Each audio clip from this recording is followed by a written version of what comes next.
Welcome, Seb. Good to speak with you. Not about previewing a Spurs game this time, but obviously, yeah, getting you on to discuss what looks like it's going to be an exciting transfer window for Liverpool fans and the arrival of one Jeremy or Jerry Frimpong, as I've been told he likes to be called, and well, the potential arrival, of course. We'll talk a little bit later about Florian Wirtz as well. But yeah, good to speak with you again. Yeah, you too. I thought I was coming on to talk about the Europa League champions of the world, but apparently not. I've been, Uh, dragged on to under a false premise. Here to talk about German players from German football. Doesn't feel very fair after all the almost the counseling like sessions we've had ahead of Liverpool Tottenham games in the past. yeah, that's true. That's true. Actually, how dare I forget? Actually, I was at And you the know, particularly I'm grateful. We had our foot on Manchester United's neck for you. There it is. So kept them yeah. down, kept them out of the Champions League. Kind of feels like they might have their own foot on their own neck at times, but still. No, I always enjoy a significant, profound blow being landed on on Manchester United, You are which is welcome. it You did are seem welcome. does seem to be from some of the clips I've seen of that tour following the season. It does seem as though that's Like a there's a lot. punishment, right? Like it just seems like if you played well enough, you wouldn't have to do that.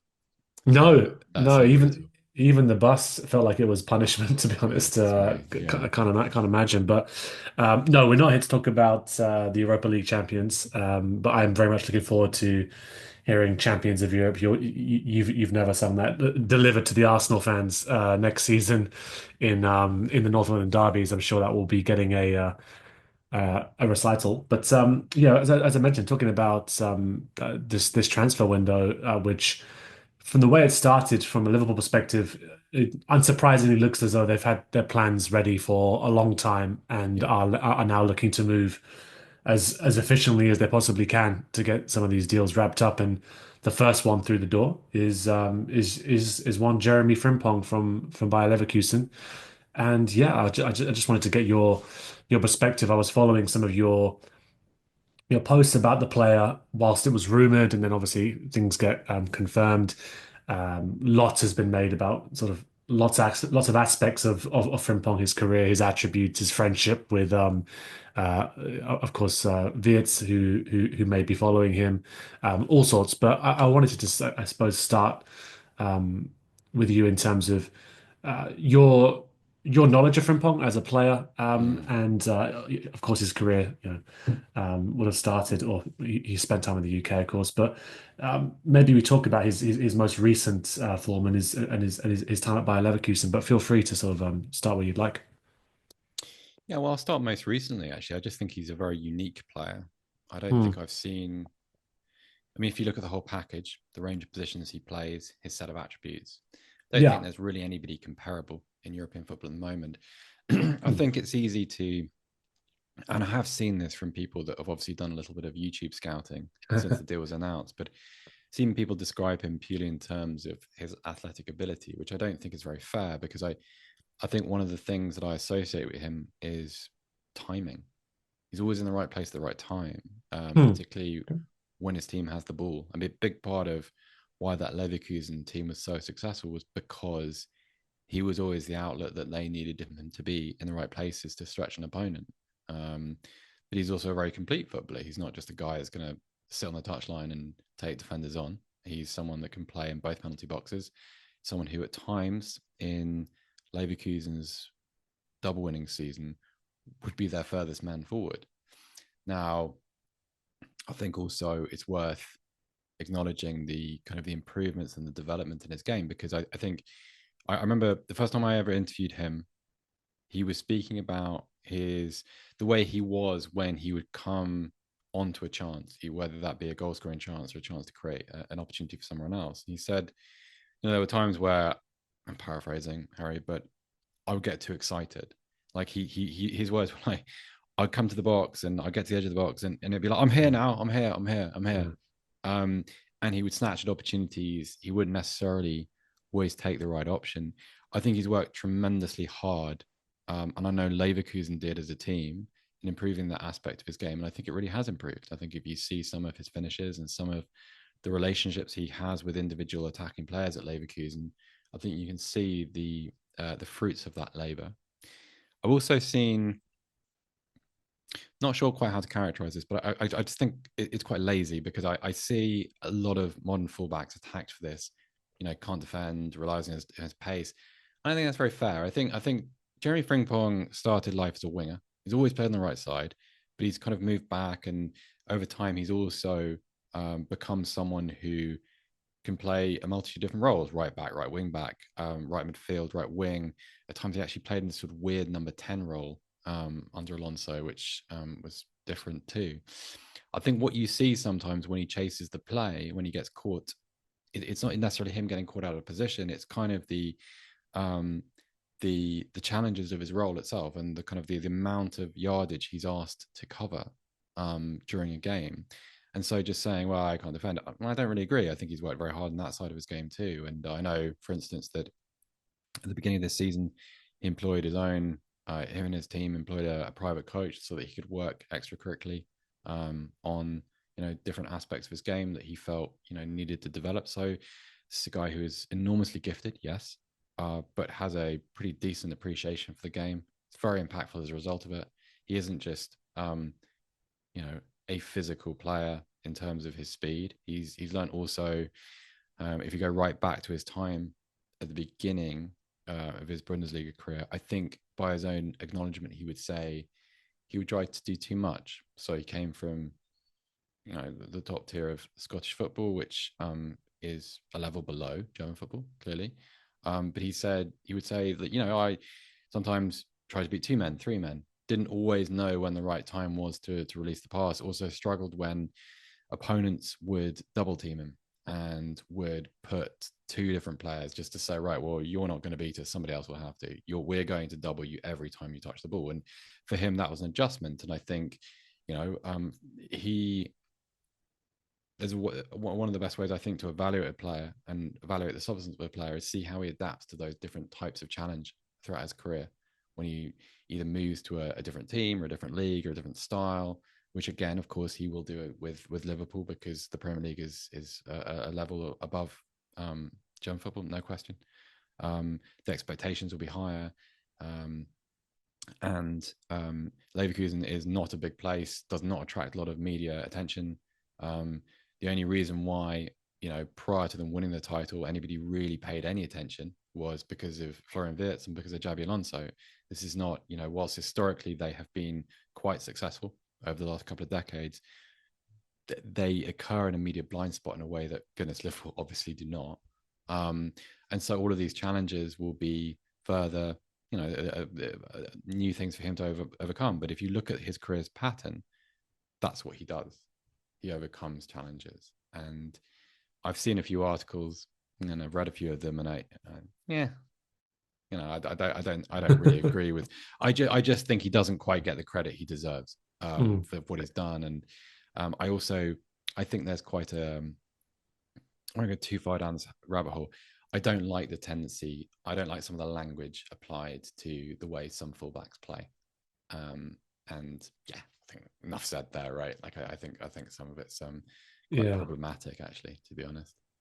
Well, yeah, what the age-old pace and power derivative stuff about, I mean, not just about fullbacks, but just, I mean, Yeah, for have, sure. They never talk have, about his intelligence, or never talk about sort of the cunning in a player's game, and the craft, and the sort of the imagination, and the kind of the mm, um, the hard yards that nobody sees on the training ground, and the kind of the commitment to studying clips yeah. and getting better and those kind of things. And he's a great example of someone who's done all of those things, I think. Yeah, it's interesting. I mean, there's so many threads there that I'm sort of keen to sort of Hello, what you like? Let's go. pick, but and I think it's interesting because I think in terms of the initial reception I've seen amongst Liverpool fans, or certainly the ones who I've been speaking with online, there's some who work in the field in terms of like I guess more sports science kind of background, things like that.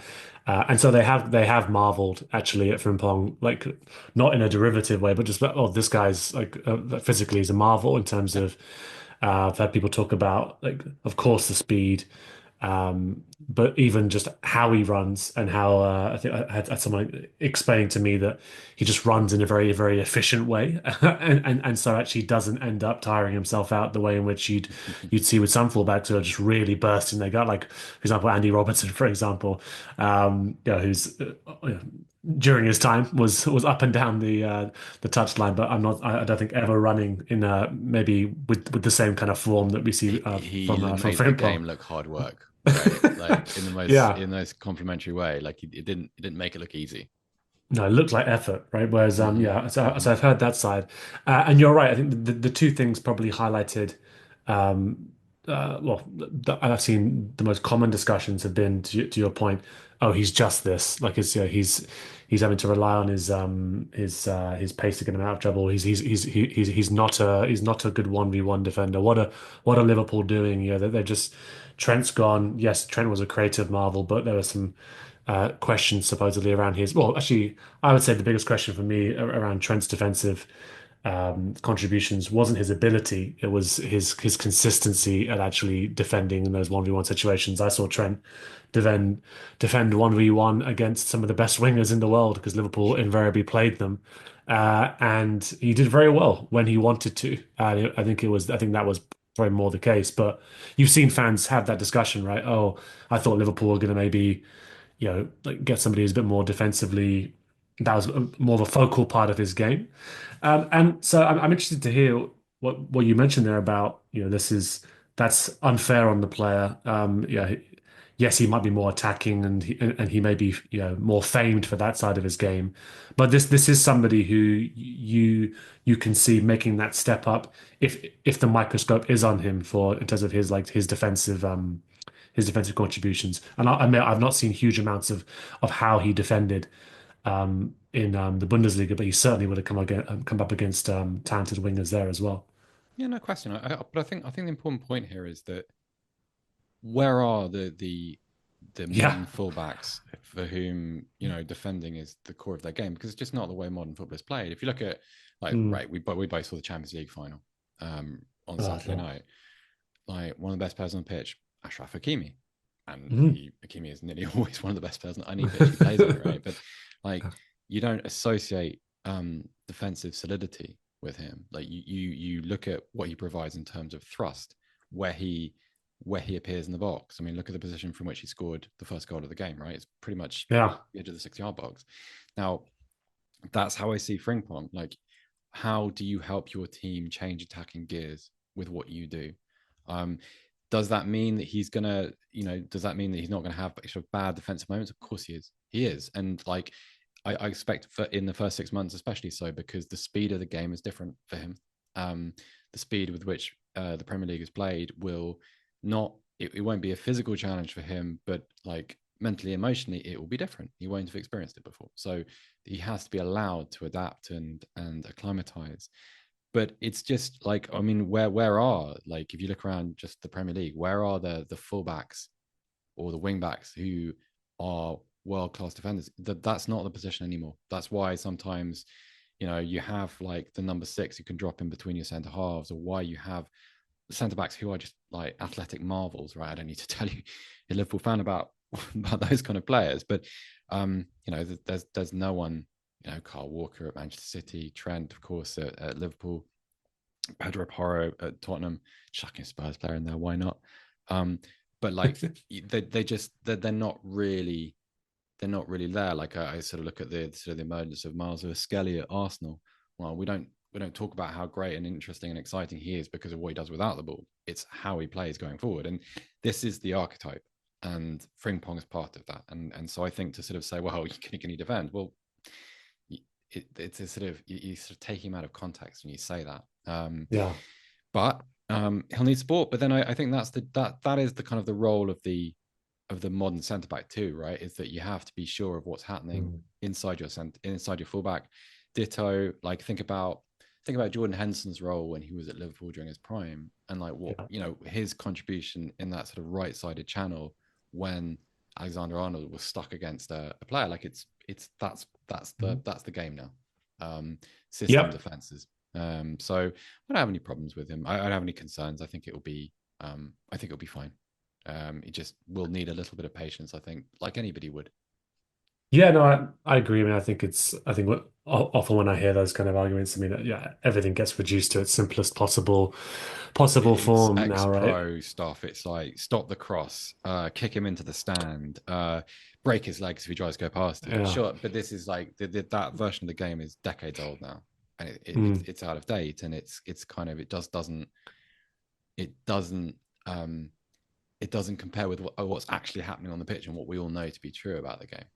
Yeah, and I think as you mentioned, I mean, yeah, Henderson in the past, Soboslai, Yep. a lot this season, the kind of covering runs he was making, Gravenberch as well, Yeah. Kanate. Yeah, I mean, these players have been used to covering, and I don't mean covering in a negative sense. Trent's role necessitated he was often up the pitch. And he's not as fast as Frimpong, so like he's fast, but he couldn't get back as quickly as I imagine Frimpong can get back if he needs to. I think they'll be fine. I think they will be fine in understanding. Oh, he's going to be up there a lot, but he will come back. He'll help us out. We can cover space. That's fine. I think the other thing that struck me about the player from what I've read so far, and also from I think some of the interviews I'd seen like with him as well, is that he appears to be meeting the criteria of I think like Liverpool's unofficial policy since Klopp came in many years ago, which seemed to be just no bad eggs policy basically. Like that everybody who was recruited, there was a lengthy amount of work done in the terms of Sure. what character are we bringing in here? What's his background? What's his family life like? Is he settled? Is he married? All this kind of analysis that was clearly going on because you do look at Liverpool's squad and there's just like you rarely hear anything about sort of like disharmony or even when players don't get the opportunity to play as often. I mean, hell, I mean Federico Chiesa's time at Liverpool, if he is to move on in the summer or something like that, he leaves having gone through what he's gone, won the title, of course, with Liverpool, and then also probably one of the best songs that I've heard us come up with for decades. So it's a pretty nice package for for anybody. But yeah, my point being, he's caused no trouble at all, and I get the impression from everything I've read about Frimpong that this is a humble guy, a hard worker. I was caught by what you said about the studying and the extra work. I remember hearing similar things said about the likes of not Gravenberch actually, the likes of Cody Gakpo. Yeah, this is somebody who was diligent and sort of like studied it and wanted to get better. And sure, maybe he's not like I don't know the most you know Ronaldo reincarnated, like in terms of a winger, but somebody who would apply and had application towards his craft to get better. All of that sounds like it's the same thing with Frimpong, and I'm putting my personal cards on the table. Yeah, I've got many Ghanaian friends and some family members as well like, around, and they're delighted, obviously, that there's now somebody with Ghanaian ancestry joining Liverpool, and you only had to see the size of his or his entourage or his family who turned up for the signing. That there's real solid group there, amongst him. And but yeah, just talk a little bit about the player off the pitch because I mean I was struck by just how warm the messages were towards him from Leverkusen's side when the deal went through. Enormously well liked among the players, of course. Uh, he was friends with pretty much everybody in that dressing room. I remember asking him actually, like, who are you closest to? And he just listed the first team. Basically, just went through it, you know. Um, but you can see why. Like everything you said is true. He's a very family orientated person. Sorry. I remember I was there the day they won the title, and um, I was in the mix zone when the players came back in. They obviously there's pitch invasion, so they kind of came back in dribs and drabs, trying to force their way back to the dressing room. And by that time, the Sky Deutschland TV cameras had kind of made their way down there. It was a little bit unusual, but they were there. And I remember Jeremie, at one point, he came past and his brothers and some of his friends and, some cousins were there. But he grabbed his mum and sort of pushed her in front of the TV camera and was like, I want everyone to see this is my mum. And so that's just a good dude, right? It's just a good, nice person. And yeah, family's important. He grew up sort of the church as a big part of his life as well when he first moved to England as a young boy. Um, but he's also, I think he's one of those guys who, I think when you look at all teams, he's a kind of character and personality that everyone needs, just because he always seems to be in a good mood. I don't know if that's true. I don't know him as a person, but he's always the life and soul of everything, and he's always bubbling with energy, and everybody seems to enjoy time spent in his presence. And yeah, I don't think I've ever heard anybody say a bad word about him. I remember uh, when I interviewed him once, he he was sort of waiting for a couple of other guys to come around to his house in the middle of the week, just socially. So this is a guy that sort of will get on with everybody, and will be well liked. And I think will, more importantly, I think the fans will really love, because I think it's very difficult not to. Um, and I think also you can see, and you mentioned this, by the way that the club, by the way that Bayer Leverkusen said goodbye to him, and the amount of well wishes there were, just what he's meant to those people. And yeah, for all the same reasons, I think he'll be very popular at Liverpool. And especially if he's part of success. So I think the one Mm. thing about this is that you have to remember that what Leverkusen achieved when he was there was unprecedented. It was the first title they won in 120 years of their Mm. existence. They've won the Bundesliga before. And so he was part of something historic. And so that created a bond which you don't get at many clubs, because it's not a comparable situation. Winning the title with Leverkusen is not like winning the title with Liverpool, even though it's a hugely significant event. And so sort of that created amongst a lot of those players, actually, fostered a very, very neat bond with the crowd, with the fans, with the club, because what they did was so significant. Um, but that's to take nothing away from who he is as a person. You just want to be around with him. You just want to be around him. Like I think the kind of person that you'd want to be your friend. Like, just, if you're in a bad mood, spend half an hour with him. I reckon. I'm Yeah. guessing, but I'd be very surprised if you didn't feel at least like 20-30% happy as a result of it. Yeah, no, honestly, like, I mean this in any way simplistically, but like personality-wise, from what I've seen, he reminded me a lot of Sturridge, and Sturridge's time at Liverpool in terms of a just infectiously, just always positive, always happy, similarly religious as well, pretty quiet off the pitch,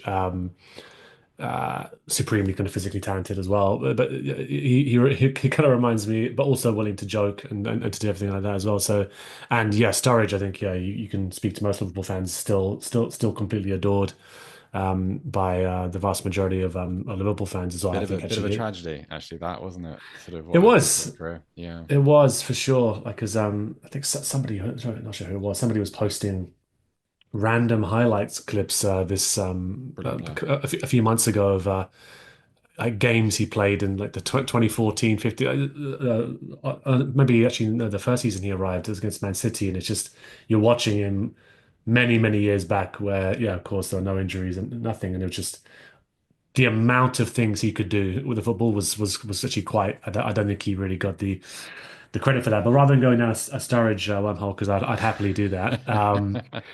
The other thing about Frimpong as well, I mean, actually, it's a complete tangent, but I know that he's apparently a bit of an anime fan, so I'm already looking forward to the Yes, endless he is. Yes, he possibility is. of celebrations that opens up again with another member of the squad. Kanate is a big, big anime guy as well, so I'm already I'm excited for the potential. He's excited seemingly by like I think he said in the interview he's going to play with I'm going to play with Mo Salah. I'm going to be on that side. It sounds as though when you were talking about him and what he's learned and the kind of things he's had to get better at, the composure, the finishing. Mhm. First of all, I thought about Darwin Nunez and just how quick Darwin Nunez is and him getting into similar spaces. And obviously, I think he's struggled to work on that aspect of his game in terms of just getting calmer in those moments. But I thought of Mo actually, thinking of another player who was so fast that yeah, every now and then you had to sort of realize, well, he must have had to realize, okay, I'm here now. Like, Slow it down. what do Yeah, I do? And yeah, he's obviously mastered that. And so I thought, what a wonderful person to learn from for sure. in that sense. But how do you see?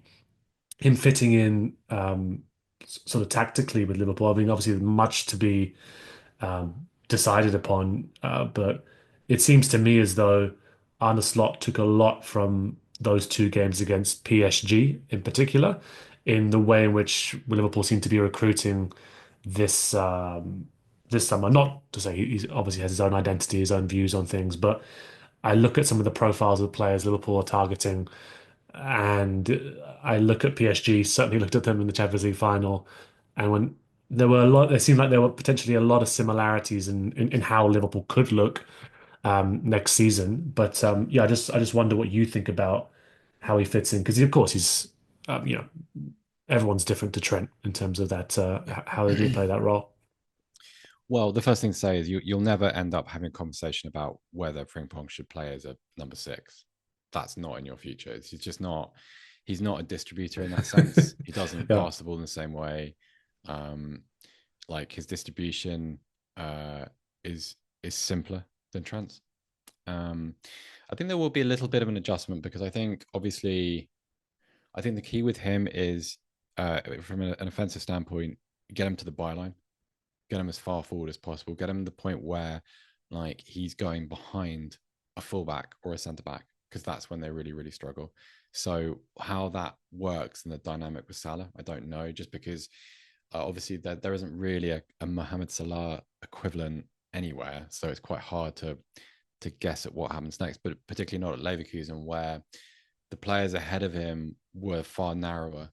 Like you didn't, he was the kind of the guy who would work from the touchline in. You had sort of instead of right wing, left wing, centre forward, it was more of a dual pair of number 10s behind a centre forward.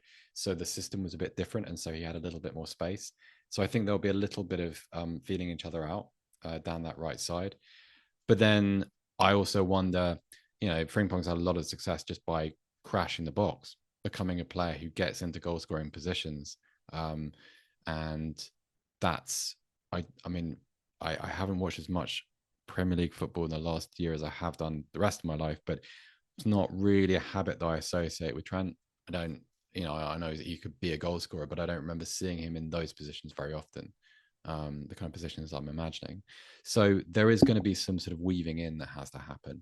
Um, but I don't think it's going to be that complicated. I mean, you've got like, the virtue of Salah is obviously, brilliant player, obviously, but also a really smart player. So someone who can adapt to his surroundings, and he's adapted his game already as he's got older. And no doubt that'll happen again. He's just got now a different type of weapon behind and outside him. Yeah. So yeah, it's really interesting. It's a really good reason if you weren't a Liverpool fan, it's a really good reason to watch Liverpool next season just to see how that works. That's going to be fascinating. Yeah, and I think it's because obviously, yeah, as you point out, Salah's adapted his game, become a bit more of a creator than he's always been a creator, but like become even more of a creator. I do wonder if he'll again relish the opportunity to. I mean, he's a very hard worker. I think Yeah. it's very Yes. clear, but I'm sure he'll relish the opportunity to not have to run as much as he has to, or has done over the past number of seasons, because he can rely upon Frimpong's pace to Well, because I think Salah's lost that. That's probably the one thing he has lost is that stop start acceleration yeah. from a standing start that I associate with Sadio Mane. Basically, that ability to just completely burn a player is gone, but he's still, to your point with Frimpong, the timing's there. Absolutely. And also, like, I think I suppose if you're Salah now, and the tendency is always to come from right to left. Now, if you're a left sided defender facing Liverpool, now I have to believe that, like, defensive opposition managers pay pretty good attention to what Salah does with the ball. And you probably say, right, well, we need to double him every time he gets the ball, right? Because it's pretty reckless not to. He's going to destroy anybody one on one. But Frimpong too, because um, he does have two or three steps that would destroy anybody in the league. And so you're going to have a numerical mismatch somewhere every time you play, unless I don't know a left side that can go one on one with both of those players in the Premier League. Um, so very very interesting. If they can get it right, then fascinating, really fascinating.